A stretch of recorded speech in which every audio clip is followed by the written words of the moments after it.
acerca de la redención o la salvación. ¿Cómo lo entendemos según las Escrituras y cómo nos afecta esto para nuestro caminar con el Señor? Y nos basamos en lo que dice la Biblia. Sea notorio a todos vosotros y a todo el pueblo de Israel que en el nombre de Jesucristo de Nazaret, al que vosotros crucificaste y Dios le resucitó de los muertos, por él este hombre está en vuestra presencia sano. Esta es la piedra reprobada de vosotros los edificadores, la cual es puesta por cabeza del ángulo, y en ningún otro hay salud, porque no hay otro nombre debajo del cielo dado a los hombres en que podamos ser salvos. Este trozo de la palabra de Dios está en Hechos 4, 10 al 12 y corresponde al discurso, a la predicación que hace Pedro el día de Pentecostés no, perdón, no es el día en Pentecostés, es cuando él es llevado a juicio ante el Sanedrín por la sanidad de un hombre que estaba cojo desde nacimiento, que no podía caminar. Y entonces él ante el Sanedrín le dice y les reprocha a los dirigentes, a los principales líderes del pueblo judío de ese entonces, les reprocha la incredulidad y el que hayan condenado a nuestro Señor Jesucristo y no le hayan recibido como al Mesías. Y nos dice entonces que les hace memoria de un pasaje de las Escrituras del Antiguo Testamento en donde habla precisamente que es la piedra que desecharon los edificadores, finalmente fue puesta como cabeza de ángulo. Siempre había una piedra principal sobre la cual se empezaba a levantar toda la edificación y era la piedra más importante. Por lo tanto, por eso le llamaban que era la piedra cabeza de ángulo y el apóstol Pedro, cuando se inicia la iglesia, anuncia esto, que estaba recién partiendo, y hace esta declaración inspirado por el Espíritu Santo, que no hay otro debajo del cielo, otro nombre en quien podamos ser salvos. Esto echa por tierra todas las otras formas como la religión ha puesto el tema de la salvación. Para que nosotros entendamos, hubieron dos teólogos en la antigüedad, San Agustín en el siglo V y Pelagio, que discutían en alto nivel a través de epístolas, de cartas, y enseñaban así. Pelagio decía que era necesario hacer buenas obras para obtener la salvación. Y San Agustín decía que el hombre nace enteramente malo, condenado, pecador, y que es imposible que haga buenas obras para salvación, aún confiando en el Señor, y que la única manera de poder obtener la salvación es a través de la fe en Jesucristo. El apóstol Pablo nos enseña eso también en Efesios 2, 8 y 9, que dice, porque por gracia sois salvos por la fe, y esto no de vosotros, pues es don de Dios, no por obras, para que nadie se gloríe. Esto hace referencia clara a que la salvación es un don de Dios.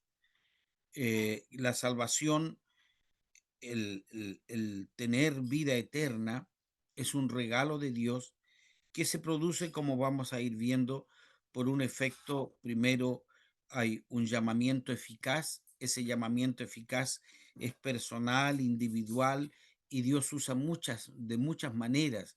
Si nosotros le preguntamos a cada persona que ha creído, hay distintos testimonios respecto de cómo ha sido ese proceso de creer para salvación.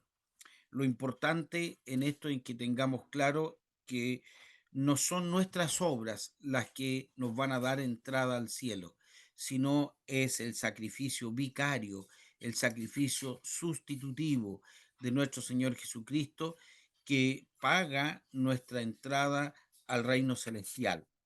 Eso es lo que nos enseñan las Escrituras y eso es lo que creemos y eso es lo que predicamos. Este plan perfecto de Dios para redimir al pecador lo podemos resumir en lo siguiente, que con este plan podemos ver la manifestación del amor más grande, que es el amor de Dios. ¿Por qué es el amor más grande? Porque la naturaleza divina, a Dios nadie le pide cuenta de lo que hace.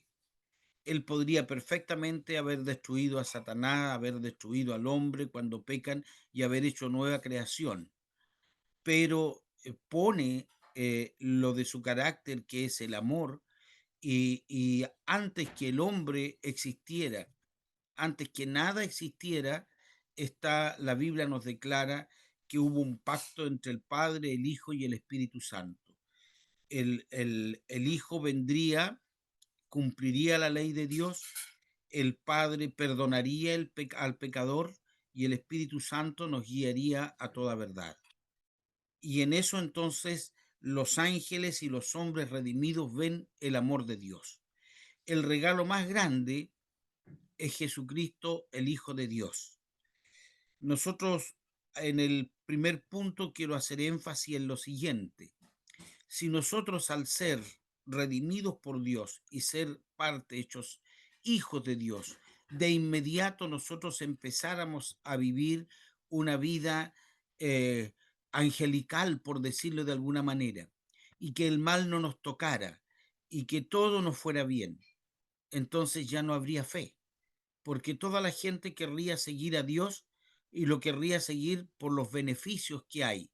Sin embargo, cuando nosotros vivimos en este mundo, seguimos dentro de las leyes de este mundo, es más, el mundo nos empieza a aborrecer y Satanás entonces empieza a tratar de destruirnos. Ahí entonces, ¿qué es lo que sucede? Sucede que eh, lo que nos sostiene es nuestra fe, el creer en este plan de Dios. El regalo más grande es Jesucristo, el Hijo de Dios, porque Él viene como un obsequio, como un don, como un regalo de Dios. Por eso es que el hombre, al entender esto de los regalos, los que tienen el ojo comercial, transformaron la Navidad en la fiesta de los regalos. Pero es porque Jesucristo es el regalo de Dios a la humanidad. Él lo da como un don para toda la humanidad, para todo aquel que cree. La sencillez más grande es porque usted no tiene que desarrollar, hay creencias, por ejemplo, los hinduistas allá en la India tienen que ir a bañarse en el río Ganges para poder ser redimidos de sus pecados. Y algunos caminan no cientos, sino miles de kilómetros para esa peregrinación, para ir a sentir de que sus pecados están perdonados. Pero no es una fe que redime. ¿M? Dios no nos pide un sacrificio que nosotros hagamos para poder agradarle delante de Él, porque Él le basta y alcanza el sacrificio de nuestro Señor Jesucristo, con el cual entonces nuestros pecados son perdonados. Eso es lo que se llama la santidad posicional, porque cuando Dios nos ve, no ve a nuestra naturaleza, no ve a la persona que somos, sino que ve a Jesucristo en nosotros. Y Jesucristo va siendo formado por la fe en la medida en que vamos creyendo y creciendo en esta gracia, en este don de Dios. Y la sencillez es porque es para todo el que cree. No hay, nadie queda fuera de de este don, de este regalo de Dios.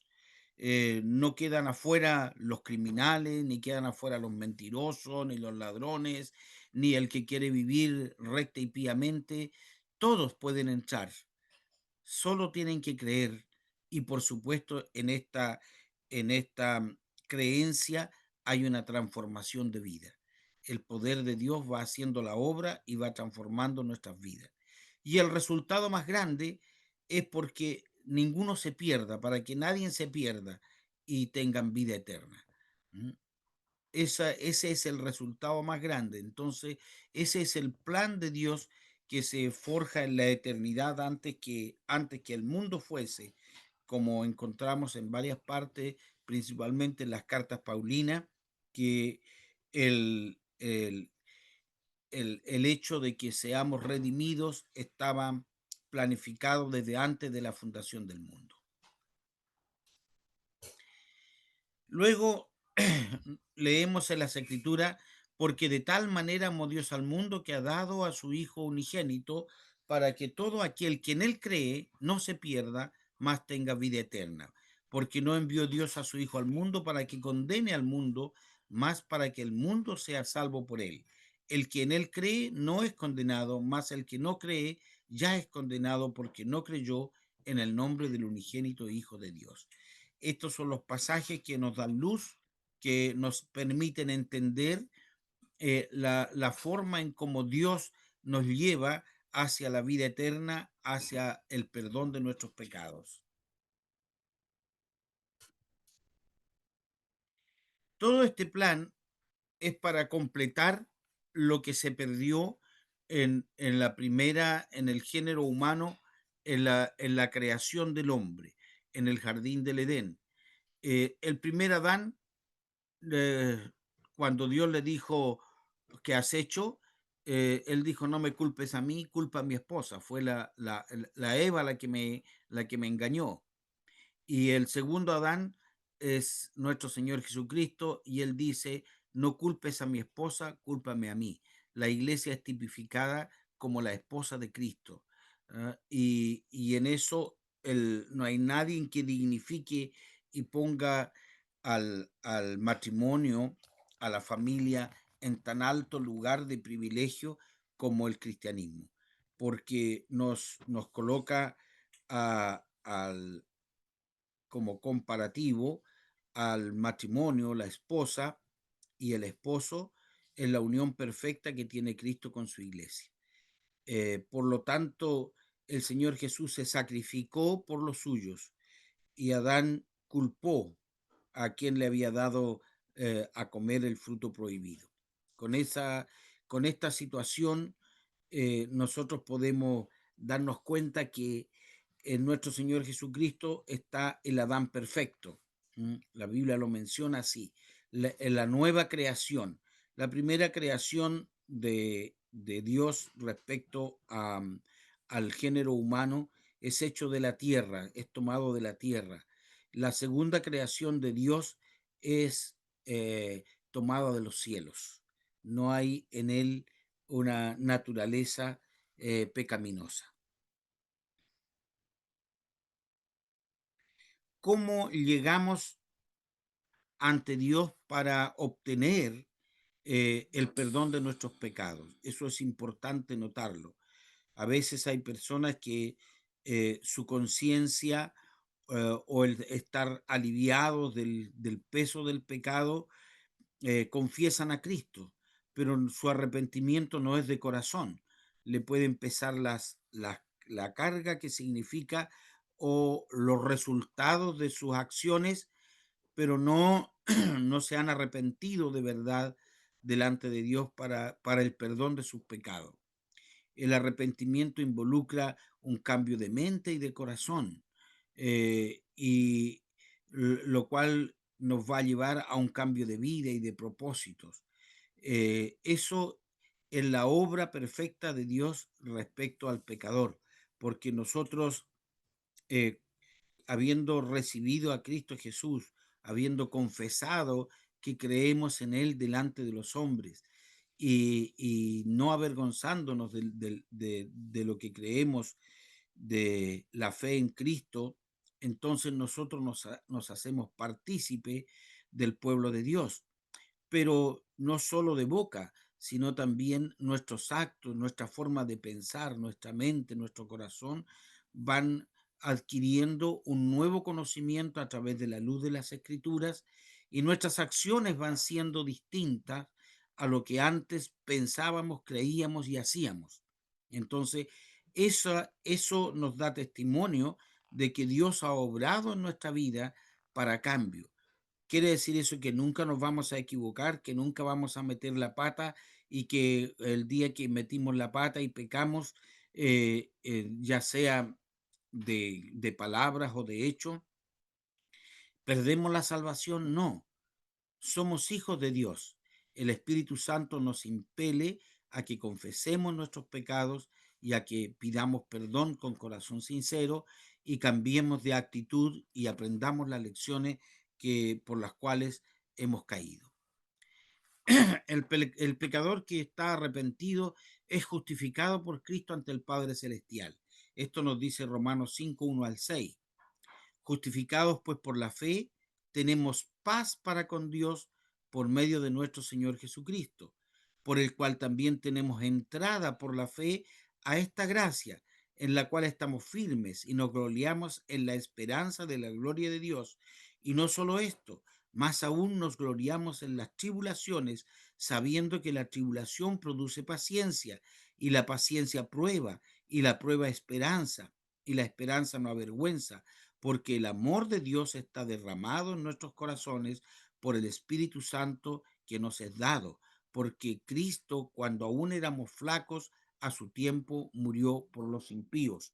Nosotros podemos ver este testimonio del apóstol Pablo, que en su comienzo, en su vida, él era un perseguidor de la iglesia, un acérrimo enemigo de los cristianos. Los perseguía para castigarlos, matarlos, llevarlos a juicio y exterminarlos. En eso andaba cuando Dios lo llamó, el mismo Señor Jesucristo lo llamó y le advirtió que era una dura cosa para él hacer lo que estaba haciendo, porque lo estaba persiguiendo a él mismo. Ni siquiera le dice, tú persigue a los que en mí crees, sino le dice, Saulo, Saulo, ¿por qué me persigues? ¿Por qué me persigues? Ese encuentro con Cristo lo transforma a él y lo transforma de tal manera que durante su trayectoria, los siguientes 35 años más o menos que él vive en esta tierra, cada minuto, cada día él lo emplea en esto, en testificar que Cristo es el Redentor, el Salvador, y él es el encargado de llevar esta palabra, el Evangelio, que la palabra Evangelio significa buenas nuevas, de llevar las buenas nuevas principalmente al mundo griego, al mundo de los griegos. También le habló a los judíos y a otras naciones, pero principalmente le habló a los griegos y también a los romanos, porque estuvo en la iglesia de Roma. Y, y en esto entonces nosotros vemos cómo Dios transforma a las personas y también experimentamos, porque cada uno de nosotros va a experimentar este cambio en la medida en que vaya creciendo en la gracia de nuestro Señor Jesucristo. Y lo que nos da esa certeza, esa seguridad en la que debemos movernos, no es una seguridad jactanciosa en que nosotros podamos mirar para el lado y decir, yo soy salvo, yo soy hijo de Dios y este pobre que está a mi lado va a ir al infierno. Eso no nos corresponde a nosotros. No podemos nosotros jactarnos de la misericordia de Dios. Tenemos que solamente mirar con humildad y gratitud que Dios se haya acordado de nosotros. Y nos dice en Efesios 1, 11 al 13, en él digo, en quien asimismo tuvimos suerte, habiendo sido predestinados conforme al propósito del que hace todas las cosas según el consejo de su voluntad, para que seamos para alabanza de su gloria, nosotros que antes esperamos en Cristo, en el cual esperasteis también vosotros en oyendo la palabra de verdad, el evangelio de vuestra salud, en el cual también desde que creísteis fuisteis sellados con el Espíritu Santo de la promesa.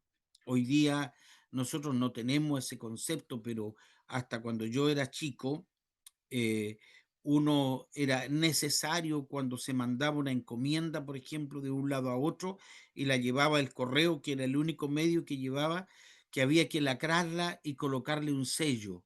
colocarle un distintivo. Y con eso entonces el que lo abría cometía un delito.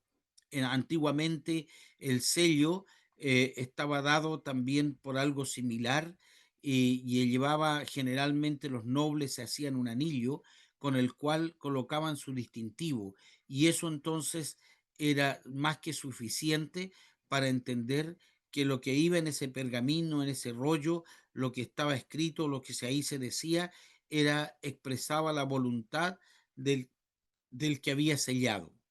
Por eso es que esas palabras las usa el apóstol Pablo para indicarnos a nosotros que a través de el arrepentimiento, el sacrificio de Cristo y la obra del Espíritu Santo, nosotros quedamos sellados para vida eterna. Nadie puede romper ese sello.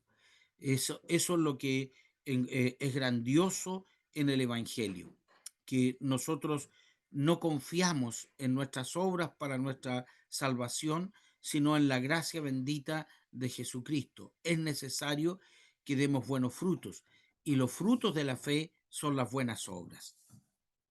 Por lo tanto, entonces, nosotros tenemos aquí en esta lección, tenemos la certeza a través de lo que nos da la palabra de Dios, de que desde el momento en que hemos creído en el Evangelio, creído en Jesucristo, que es el Salvador personal y el Salvador de toda criatura que a Él se acerca, entonces hay vida eterna que viene como un don, un regalo de Dios.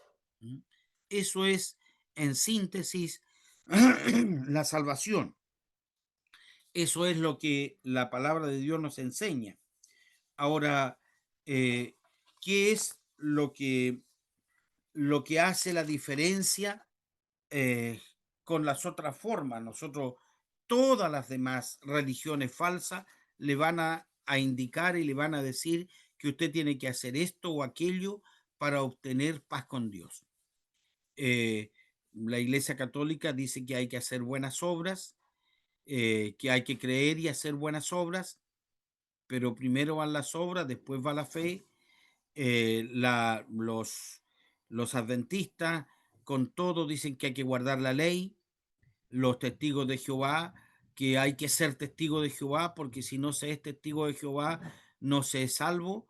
Eh, la, las otras formas, los mormones tienen que tomarse de sus ritos y todo lo que ha salido de la Biblia y que se han desviado del camino, siempre van a tener como sello que algo hay que hacer para obtener la salvación. Sin embargo, nosotros vemos por la palabra de Dios, y eso es lo que predicamos, que no hay obra alguna que el hombre pueda hacer para ser salvo, sino creer y, por supuesto, también ir creciendo en esta gracia. La, la redención es la razón más importante por la cual entonces ha sido creada la humanidad. El fin principal de por qué el hombre fue creado, la razón para mostrar el amor de Dios. Y el amor de Dios se demuestra en en el pecador redimido. Cuando un alma se convierte, dice el Señor, que hay gozo en los cielos por un pecador que se arrepiente. ¿Mm? El Señor contó dos parábolas, tres parábolas que hablaban de este momento celestial en el que cuando una persona confiesa sus pecados delante de Dios, y eso es otra cosa, que esto es una relación personal con Dios, no necesita usted que venga al pastor a confesarle lo que ha hecho mal en su vida y que con eso entonces usted pueda él interceder eh, para, para que usted tenga salvación, no. Y ahí nos diferenciamos del catolicismo porque hacemos entender que la relación con Dios es personal y que usted no necesita un sacerdote para que ese sacerdote interceda por usted, o un santo, o lo que se llame.